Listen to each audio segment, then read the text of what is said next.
بسم اللہ الرحمن الرحیم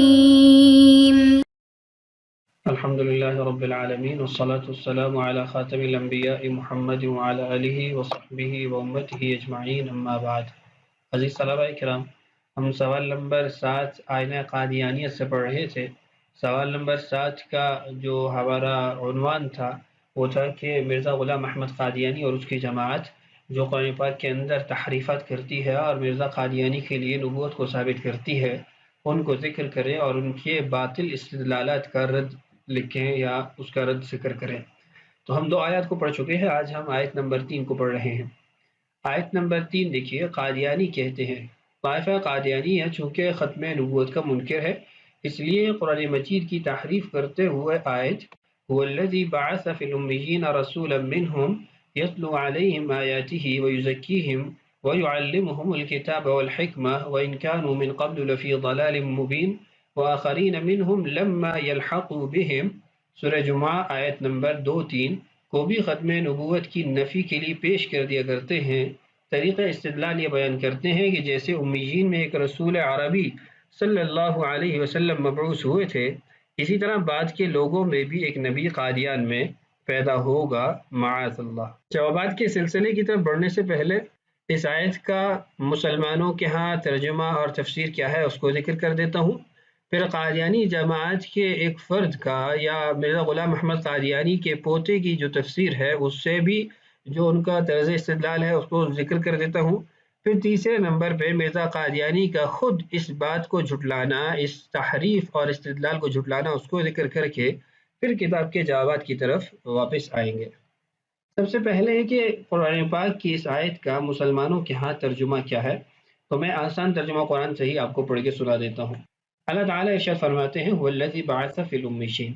اس کا ترجمہ ہے کہ وہی ہے جس نے امی لوگوں میں انہی میں سے ایک رسول کو بھیجا جو ان کے سامنے اس کی آیتوں کی تلاوت کریں اور ان کو پاکیزہ بنائیں اور انہیں کتاب اور حکمت کی تعلیم دیں، جبکہ وہ اس سے پہلے کھلی گمراہی میں پڑے ہوئے تھے۔ اور وآخرین منہم لما یلحقوا بہم، اس کی جو وضاحت یہ ترجمہ وہ دیکھیے، اور یہ رسول جن کی طرف بھیجے گئے ہیں ان میں کچھ اور بھی ہیں جو ابھی ان کے ساتھ آ کر نہیں ملے، اور وہ بڑے اقتدار والا اور بڑی حکمت والا ہے۔ یہ تو آیت کا ترجمہ تھا۔ اس آیت کے اندر رسول اللہ صلی اللہ علیہ وسلم کی بعثت کے مقاصد ذکر کیے گئے، اور اس کے ساتھ دوسرا جو مضمون ہے وہ یہ ہے کہ حضور اقدس صلی اللہ علیہ وسلم صرف ان عربوں کے لیے رسول بنا کر نہیں بھیجے گئے تھے جو آپ کے زمانے میں موجود تھے، بلکہ آپ تو قیامت تک آنے والے تمام انسانوں کے لیے پیغمبر بنا کر بھیجے گئے ہیں، چاہے وہ کسی نسل سے تعلق رکھتے ہوں۔ یہ تو مختصر مفہوم اور اس کا جو ترجمہ تھا وہ آپ کے سامنے آ گیا۔ معارف القرآن للعثمانی، اس کے اندر چند باتیں کلمہ وآخرین منہم سے متعلق بڑی قیمتی اور ملخص مذکور ہیں، اس کو بھی پڑھ کے سنا دیتا ہوں، پھر اس کے بعد قادیانی تفسیر اور تحریف کی طرف بڑھتے ہیں، کیونکہ عام طور پر جو تحریف وہ کرتے ہیں وہ کلمہ وآخرین منہم اس کے اندر کرتے ہیں کہ اس کا عطف کس پر ہو رہا ہے اور کیا معنی اس سے حاصل ہو رہا ہے۔ تو ذرا خلاصہ سن لیجئے۔ فرماتے ہیں کہ آخرینہ کے لفظی معنی دوسرے لوگ، یعنی لما یلحقوا بہم کے معنی میں جو ابھی تک ان لوگوں یعنی امیین کے ساتھ نہیں ملے، مراد ان سے وہ تمام مسلمان ہیں جو قیامت تک اسلام میں داخل ہوتے رہیں گے۔ اس میں اشارہ ہے کہ قیامت تک آنے والے مسلمان سب کے سب مومنین اولین یعنی صحابہ کرام ہی کے ساتھ ملحق بہم سمجھے جائیں گے۔ یہ بعد کے مسلمانوں کے لیے بڑی بشارت ہے۔ اب دیکھیے، لفظ آخرین کے عطف میں 2 قول ہیں۔ بعض حضرات نے اس کو امیین پر عطف قرار دیا، جس کا حاصل یہ ہوتا ہے کہ بھیجا اللہ نے اپنا رسول امیین میں اور ان لوگوں میں جو ابھی ان سے نہیں ملے۔ رسول ایک ہے اور وہ اپنے موجودہ زمانے کے لوگوں کے لیے بھی ہیں، بعد میں آنے والوں کے لیے بھی رسول ہی ہیں۔ اس پر جو یہ شبہ ہوتا ہے کہ امیین یعنی موجودین میں رسول بھیجنا تو ظاہر ہے، جو لوگ ابھی آئے ہی نہیں ان میں بھیجنے کا کیا مطلب ہوگا؟ اس کا جواب بیان القرآن میں یہ دیا ہے کہ ان میں بھیجنے سے مراد ان کے لیے بھیجنا ہے، یعنی فی بمعنی اللہ میں تعلیل ہو جائے گا کہ لآخرین منہم، ان لوگوں کے لیے بھی بھیجا جو ابھی تک لما یلحقوا بہم ان سے آ کر نہیں ملے، کیونکہ لفظ فی عربی زبان میں اس معنی کے لیے بھی آتا ہے، یعنی کے لیے کے معنی کے لیے بھی آتا ہے، اور بعض حضرات نے فرمایا کہ آخرین کا عطف یعلمہم کی ضمیر منصوب پر ہے، جس کا مطلب یہ ہوگا کہ حضرت صلی اللہ علیہ وسلم تعلیم دیتے ہیں امیین کو بھی اور ان لوگوں کو بھی جو ابھی ان کے ساتھ نہیں ملے۔ معارف القرآن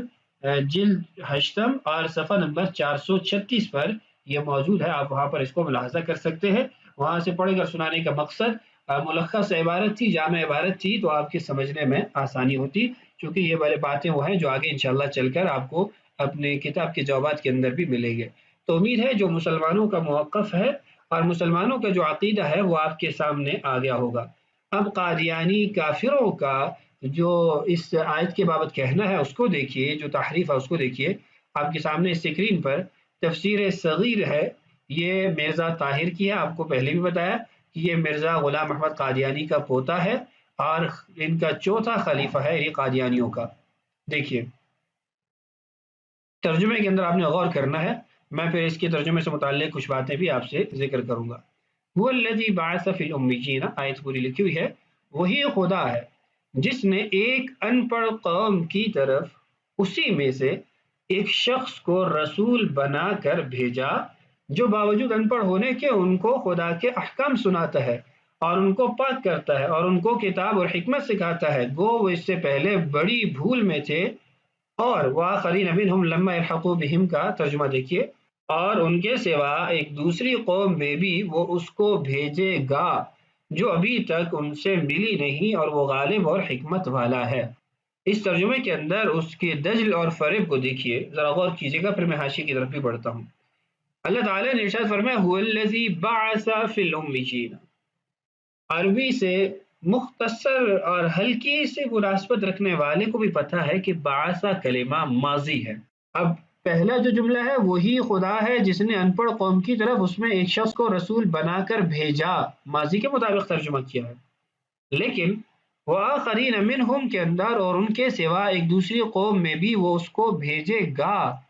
یہ مضارع کا معنی کہاں سے آ گیا؟ یہ مستقبل کا معنی کہاں سے آ گیا؟ بعثہ کلمہ ایک ہے، ماضی اور مضارع ایک وقت میں دو معنی تو اس سے ہو نہیں سکتے، یا آپ اس سے ماضی کا معنی لیں گے یا آپ اس سے مضارع کا معنی لیں گے لتحقق وقوعہ، جیسے کہ قیامت کے بارے میں اللہ تعالیٰ نے کئی مقامات پر ماضی کے صیغے کو یعنی ذکر کیا ہے لتحقق الوقوع، لیکن ایسا کہیں پر نہیں ہے، لغت عرب میں کہیں پر نہیں ہے۔ قرآن پاک کا تو کیا ہی کہنا، لغت عرب کے اندر ضعیف سے ضعیف تر قول بھی ایسا نہیں ہے جس میں ماضی کے صیغے سے ایک ہی وقت میں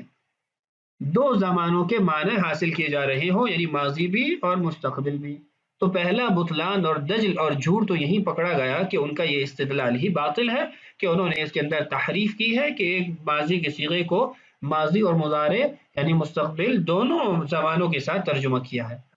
دوسری بات، کیونکہ یہ بات تو واقعی ہے کہ آخرین منہم، اس کے بارے میں رسول اللہ صلی اللہ علیہ وسلم کی صریح روایت بھی بخاری شریف کے موجود ہے، اس کو حاشیے میں لکھا ہے۔ اب اس حاشیے سے بھی آپ بتائیے گا کہ کیسے مرزا غلام احمد قادیانی اس کا مصداق بن سکتا ہے۔ اس آیت میں اس حدیث کی طرف اشارہ ہے کہ جس میں آتا ہے کہ رسول کریم صلی اللہ علیہ وسلم سے صحابہ رضی اللہ عنہم اجمعین نے پوچھا، یا رسول اللہ یہ آخرین کون ہے؟ تو آپ نے سلمان فارسی کے کندھے پر ہاتھ رکھ کر فرمایا، لو کان الایمان معلقا بثریا لنالہ رجل او رجال من فارس، یعنی اگر ایک وقت ایمان ثریا تک بھی اڑ گیا تو اہل فارس کی نسل سے ایک یا ایک سے زیادہ لوگ اسے واپس لے آئیں گے۔ اس میں مہدی معہود کی خبر ہے، اس میں مہدی معہود کی خبر ہے۔ اب چند سوالات ہیں اس جملے پر۔ پہلا سوال یہ ہے کہ یہ تو فارسی لوگوں سے متعلق بات ہے، جبکہ مرزا غلام احمد قادیانی وہ تو فارسی نہیں ہے بلکہ وہ تو مغل برلاس قوم سے ہے، جیسا کہ اس نے صراحتاً خود لکھا ہے۔ یہ علیحدہ بات ہے کہ مرزا قادیانی فارسی بنا ہے بغیر کسی دلیل کے، یہ علیحدہ بات ہے کہ مرزا قادیانی چینی بنا ہے۔ ابن العربی رحمہ اللہ وغیرہ کی جو پیش گوئی تھی اس کا مصداق بننے کے لیے، لیکن دلیل کوئی نہیں تھی۔ اور یہ علیحدہ بات ہے کہ مرزا قادیانی فاطمی سادات بنا ہے اور دلیل اس کے پاس کوئی نہیں تھی۔ ان تضادات کو اگر آپ پڑھنا چاہیں، اور بہترین اس پہ کلام کیا ہے رئیس قادیان کے اندر مولانا رفیق دلاوری رحمہ اللہ نے، آپ اس کے اندر اس کو ملاحظہ کر سکتے ہیں۔ بہرحال پہلی بات تو یہ کہ مرزا تو فارسی ہے نہیں، اور جو فارسی ہونے کا اس کا دعویٰ ہے وہ تو جھوٹ ہے، سراسر جھوٹ ہے۔ دوسری بات یہ ہے کہ یہاں مہدی معہود، جبکہ مرزا تو نبوت معہود کا داعی ہے اور قائل ہے، تو مہدی یہ بھی اس میں بھی تضاد ہے کہ وہ مہدی ہے، وہ رسول ہے، وہ نبی ہے، وہ ظلی ہے، وہ بروزی ہے، وہ مستقل ہے، وہ غیر مستقل ہے، وہ تشریعی ہے، وہ غیر تشریعی ہے، یہ تمام تر تضادات بارہ عرض کیا ہے کہ تضادات کے اوپر تو مستقل کتابیں موجود ہیں، تو آپ اس کو ملاحظہ کر سکتے ہیں۔ تو مجھے امید ہے کہ اس استدلال کو دیکھ کے آپ پہلے سے آپ کے دماغ میں اس بات کی وضاحت ہوگی کہ یہ فضول قسم کا ان کا دجل اور فریب ہے، اس میں کہیں پر بھی آیت کے اندر انہوں نے جو تحریف کیا اس میں ایک ذرے کا شائبہ نہیں ہے کہ یہ تحریف ان کی درست بھی ہو سکتی ہے۔ تو یہ بات امید ہے ثابت ہو چکی ہوگی، واضح ہو چکی ہوگی۔ اب آتے ہیں جوابات کی طرف جو ہماری کتاب کے اندر موجود ہیں، امید ہے بات بالکل آپ کے لیے واضح ہو چکی ہوگی۔ جواب نمبر 1 بیضاوی شریف میں ہے، وآخرین منهم عطف على الأمیین او المنصوب في يعلمهم وهم الذين جاءوا بعد الصحابة إلى يوم الدين فإن دعوته وتعليمه يعم الجميع۔ اس کو ترجمہ کر لیتے ہیں، پھر میں اس کی وضاحت کر دیتا ہوں۔ آخرین کا عطف و امیجین یا يعلمهم کی ضمیر پر ہے، اور اس لفظ کے زیادہ کرنے سے حضرت صلی اللہ علیہ وسلم کی بعثت عامہ کا ذکر کیا گیا ہے کہ آپ صلی اللہ علیہ وسلم کی تعلیم و دعوت صحابہ کرام رضی اللہ عنہم اجمعین اور ان کے بعد قیامت کی صبح تک کے لیے عام ہے۔ دو باتیں یہاں یعنی ذکر ہیں کلمہ آخرین منہم سے متعلق، ایک یہ کہ عطف علی الامیین، اور دوسرا کہ یہ عطف علی المنصوب یعلمہم، ہم ضمیر جو یعلمہم کے آخر میں موجود ہے اس پر اس کا عطف ہو رہا ہے۔ یہ بات پہلے بھی واضح کر دی تھی کہ اگر عطف علی الامیین ہے تو اس کا معنی اور ترجمہ یہ ہوگا یا مفہوم یہ ہوگا کہ اللہ نے اپنا رسول امیین میں بھیجا اور ان لوگوں میں بھی بھیجا جو ابھی ان سے نہیں ملے، اور ان میں بھیجنے کا مطلب کیا ہوگا کہ ان کے لیے بھیجا، اور فی بمعنی کے لیے ہوگا کہ ان کے لیے بھیجا۔